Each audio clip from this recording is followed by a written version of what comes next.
Evening, welcome back to another edition of RedArmyTV. As you can see that Dave's away this week, so I'm stepping in for him. On the couch this week we've got Peter Hodgson and Peter Brunton. How are you doing, guys? Okay. Are you a bit positive this week? Well, I am positive, Pete, but I'll have to think about the positives that we can actually we can find in the last two matches. I'm thinking about them while you talk to them. Go on, No worries, carry on. We've got plenty to talk about, of course. It's been, well, it hasn't been positive, has it, for the Borough this week? So let's crack on. First of all, let's hear your fan rants after the Cardiff game this weekend. What's going on with Ayala? Why is Fry on the bench? He had a cracking game against the England under-21s, absolutely cracking. Gary Monk needs to start answering questions, and so does Gibson. We didn't deserve to lose that today, not at all. It wasn't a penalty, we didn't deserve to lose that, and that's why I'm frustrated. I thought we played quite well against them, seeing that they were top of the league sort of a team, you know. They were certainly no better than us, but unfortunately we knew that one of the teams would score one. It had to be them, unfortunately. We can't keep a clean sheet and we can't score goals, and there's no heart and there's no atmosphere, and the fans realise that. It's a mutual thing. Give the fans something to cheer and they'll cheer. Play like that, the fans won't cheer, and then the players won't play, and we're going nowhere at the moment. I think Traore came on, first touch was giving away the penalty. So having said that, I think, you know, Traore tried to make amends towards the end. I think he actually had a pretty good game for the sort of 10 minutes or so that he was on, but just unfortunately gave the penalty away. Interesting opinions there from the fans after the Cardiff game. So guys, I'll start with you. Positive, Pete, as you bumped into each other in the concourse on Saturday. How do you think, or should I say, what went wrong on Saturday? A lot of the same things. We were too slow starting, making mistakes at the back. Even our goalkeeper nearly gave a goal away this time. We seem to think with Barcelona and or Man City, and we can play out from the back, but we don't seem to get the ball quick enough forward, and then we get caught, especially if they've got a fast forward or a winger. We can make mistakes, and we nearly did. Well, there was plenty made, wasn't there, really? Yeah. There was a few back passes that you really should, some of the players should have been looking where those passes were going, and they were just handing them over to Cardiff. Yeah, I must admit, every time they do that, you sort of hold your breath and think, well, is this it? We're going to give a goal away. That's it. I mean, Pete, what's your thoughts? Very much the same. All I would say is that what Pete just said there, we did exactly the same thing the week before at Barnsley, sorry. Passing the ball back to the goalkeeper, goalkeeper dilly-dallies, he'll take 2 touches. Instead of getting rid of it, he'll have another touch. You know, like Pete said, they're not Barcelona. You know, these are guys who are playing without any sort of positive attitude at the minute. They've got a little bit of psychology needs sorting out up here first. And I think it comes really from the fact that we are making so many changes. We don't, like I said a couple of weeks ago, we haven't got a similar pattern every week. There's all sorts of things going on that you think, why are you doing that? What are you doing that there for? You stood on the edge of your own box. Why are you dilly-dallying with that? Play the ball out, get it out of the way, get it out of danger area. Play in their half of the field. That's what we need to do. I'm not saying go route one, because we've got some really, really good footballers there. But it's messing about in our half of the field. I think Grant Ledbetter, since he's come back in, he's been superb on an individual basis. But the first few games of the season when he wasn't in there, we had a different philosophy. We got the ball forward a lot faster. But we seem to have gone back into a little bit a la Karanka, you know. Well, we'll come back to this very soon, but first we caught up with Gary Monk in the press conference. Let's see what he had to say about the match. A really harsh result on ourselves, but it's kind of the period that we're in. But I think we understand the frustration. We're frustrated ourselves as, you know, staff and players. We understand the fans' frustration, but I think what's very clear is that we stick together and we need their support. And we're very, you can see how committed the players are to what we're doing. And when it's in a frustrating period and you see the end result, you know, it's very easy to lose focus on what the players have actually done very well. You know, especially when you look at the last couple of games, we've done a lot of really good things. Even today, there was a lot of good things out there, and unfortunately, we're just in that period where a certain error, we're getting punished for it, and we're in that period. But what we do is we stick together, work hard, and we know that the good things that we're doing and the positive things that we're doing are going to get us through this period and make sure we come out the other side with the positive results. It's a tough place to come, the team sheet. You can see the quality that they've got in the squad. So we knew it'd be hard, but we worked all week on a system to try and get the best out of what we've got against a good side. And I thought we did well, really. I thought we were the most dangerous team regarding goal-scoring chances and efforts. I thought ours were, they didn't make it easy for me the last 10 minutes with the misses that we had. But all credit to them all the way through. I thought, they gave me everything. You can see the team spirit in there, and delighted to come away with 3 points. Interesting views there from both managers. Peter, come to you. Neil Warnock was fairly positive about the Borough. He said that we had a great team on paper, but even still, he reckoned we should have come away with 3 points, but instead Cardiff did. Got to agree with him, but having said that, he's a crafty old devil, Neil Warnock, and like he's very happy to tell us, despite the fact he said he doesn't remember it always, he's always pulled the wool over our eyes. He's always, every time he walks away from the Riverside or Ayresome Park with 3 points, he used to say, he's a cracking good side, the Borough. I like the chairman, he's really good. I like the people up there. And he's always hankering after the Borough job. And that's what he's after. He's always been full of praise when he was at Hartlepool as well. He was. He's always been full of praise. Everywhere he's been exactly the same. I saw him 30 years ago at Hartlepool on a sportsman's night, and all he was going on all the time was about how good the Borough are. He's definitely after the Borough's job. Yeah. But it's easy to be magnanimous in victory, isn't it? Yeah. So at the end of the day, he'd say whatever he needs to say to be the good guy. And it rubs it in a little bit, doesn't it? Yeah. Horrible fella. Right, we'll come back to these guys in a sec, but let's see what you were saying on social media. Here's Sam. Let's take a look at what people had to say on social media following the weekend's defeat to Cardiff. We'll start things off with Bernie Slavin. He had this to say: "Can't defend the indefensible. We were awful. Defensively poor. Midfield overrun. Up front punchless." Borough fan Jason Hall also took to social media to express his thoughts. He said, 13 games in and Monk has lost the majority of fans already. Tough task to come back from this. Another tweet from a disappointed Middlesbrough fan, Chris Calvert. He tweeted, "Seems like all I've heard this season is we'll do better next game, we go again. Wearing a bit thin, to be honest." And Ian Smith, he also took to Twitter to express his views. He said, "Still don't agree with Monk out calls, but, and I don't say this often, Reading is a must-win game. Fear for morale all round if not." And after Tuesday night's cup defeat at Bournemouth, Marcus Tavernier took to Twitter. He had this to say: "Disappointing result tonight to go out the cup, but words can't describe how happy I am to score my first senior goal for Borough.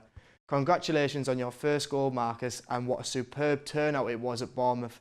Hats off to the fans that made the 650-mile round trip. Incredible support. Don't forget, if you have any thoughts you would like to share with us, please get in touch via Twitter at Borough Red Army or use the hashtag RedArmyTV. I'm back to Matt in the studio." A minute now.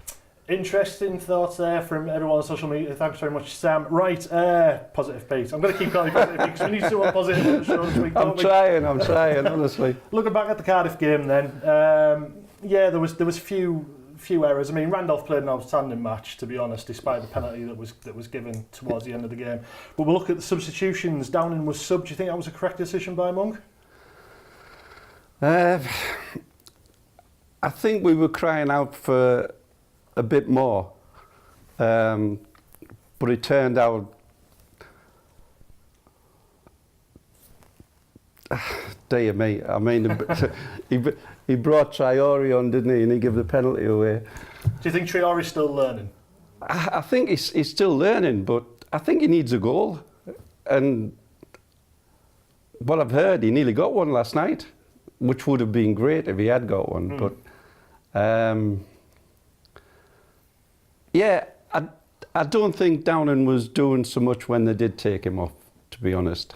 I think we needed a bit more pace and a bit more inventiveness up front. And I thought Traore might have got us something. I thought he might have got into the box and got across but it didn't work that way, you know. But I wouldn't put Traore in the box to defend. I thought that was a big mistake. He's not big enough to head the ball away. We should leave him on the halfway line. So the centre halves have to stay back to look after him. That's my opinion anyway. That's the positive bit. Fair enough, right? We'll come back to the lads on the sofa after this short break.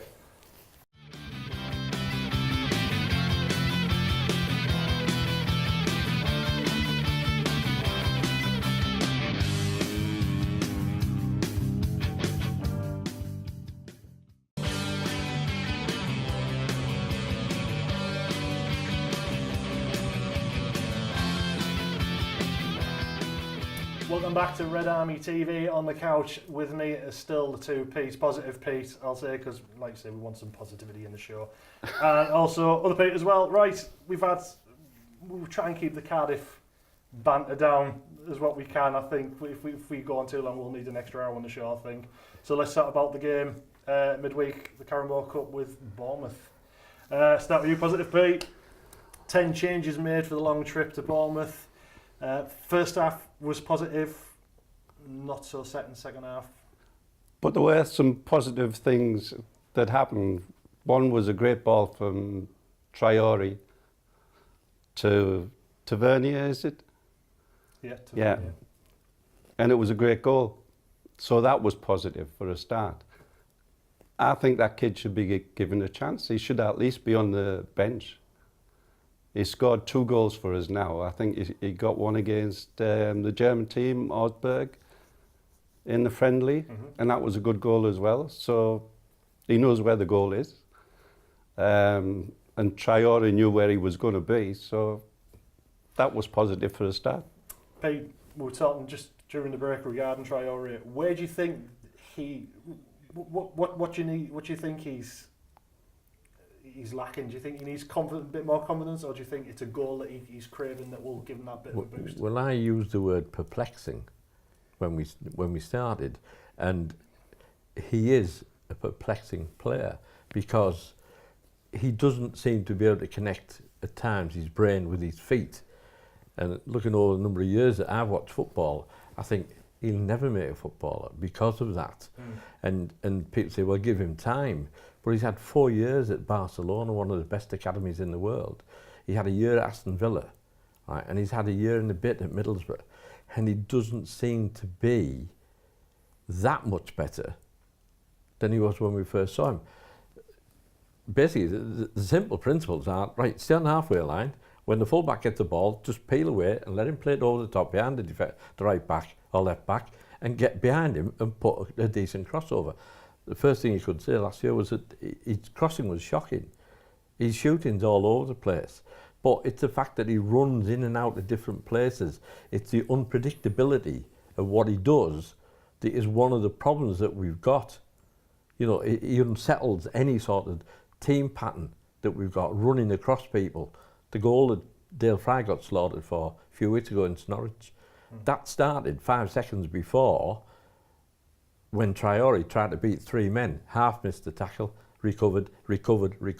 Instead of just laying it back to Baker in the centre of the park, facing that way, facing the goal, 2 or 3 yards away and getting the pressure off him, right? He tried to do it again, lost the ball, it went out to Husband at left back, whacked it down the line. Dale Fry made the mistake instead of just whacking it and playing safe, got robbed, and the ball ends up in our goal. And Fry's got slaughtered for that.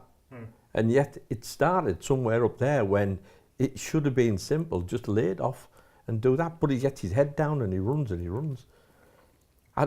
You've got to harness his effort and his talents. And his talents are that he's, God forgive me, absolutely quick as hell, right?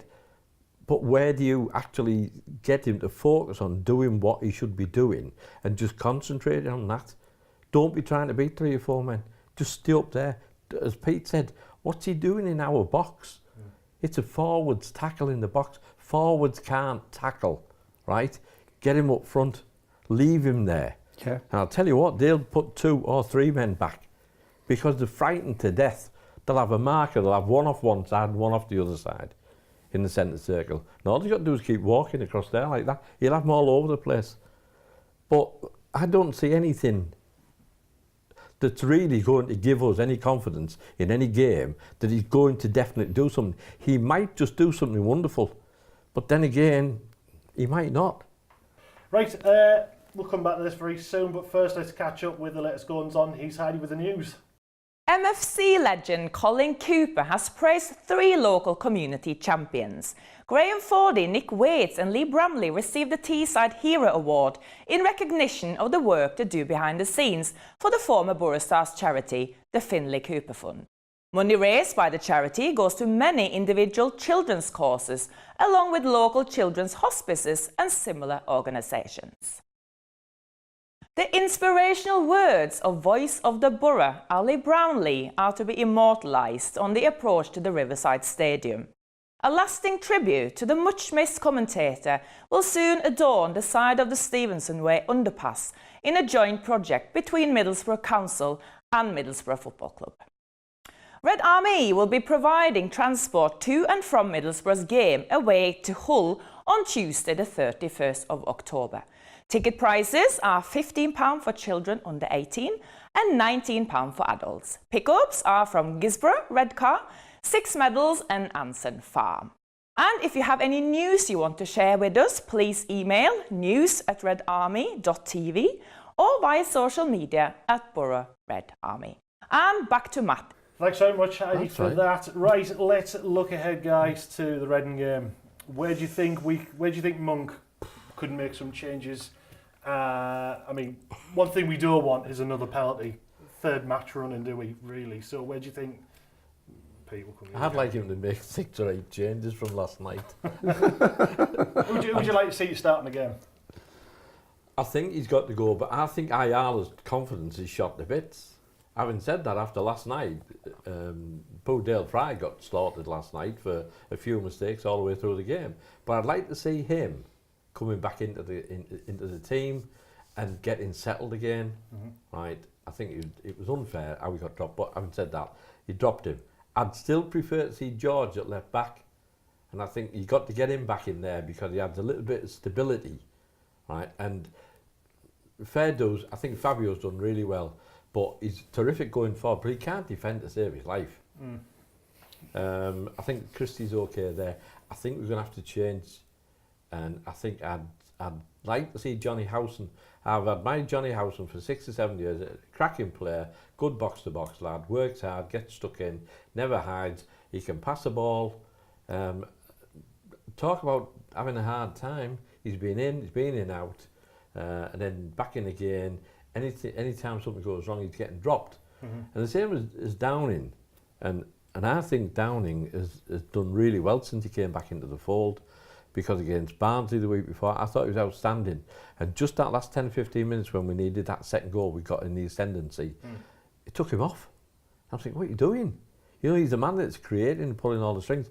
2 years ago, 2 years ago, he was the best English or British number 10 in the Premiership. Do you agree with what Pete's saying there regarding? I agree with him, Dale Fry. I think he should be back in. George Friend is a better defender than Fabio. I do think Fabio's had good games. I like Fabio. Howson, yeah, I'd put Howson back in. I would like to see Braithwaite on the wing, personally. I think he plays on the wing sometimes for Denmark, so I'd like to see him on the wing. And I'd like Traore on the right wing. So do you think with Reading match then, do you think that we shouldn't be playing it safe like they have been? Because there's been quite a few frustrating times with watching the Borough where we seem to be progressing forwards while obviously the opposition's been way back, so we've had plenty of field to play in. And suddenly we're just playing safe and pulling it back again and letting everybody congregate in the penalty area. Do you think we should be taking more risks and be pushing forward? I think we have to. You've got to go out and win a game. You're not going to win 3 points by just sitting back all the time. You've got to go and grasp the nettle. You've got to put people in there that's going to score goals. And everybody was saying before the season started, oh, Monk, he's gone there and he's bought Zambalonga, Fletcher's a good goal scorer, Braithwaite's a scorer, we've got Bamford back. Hey, we're going to, what did they say, smash this league. we'd like to smash this league, said Stevie Gibson. We don't look anything like it. We don't look like scoring a bundle of goals at any game particularly, because we don't have a pattern to play. No. We've got to get some of these forwards in the box, right?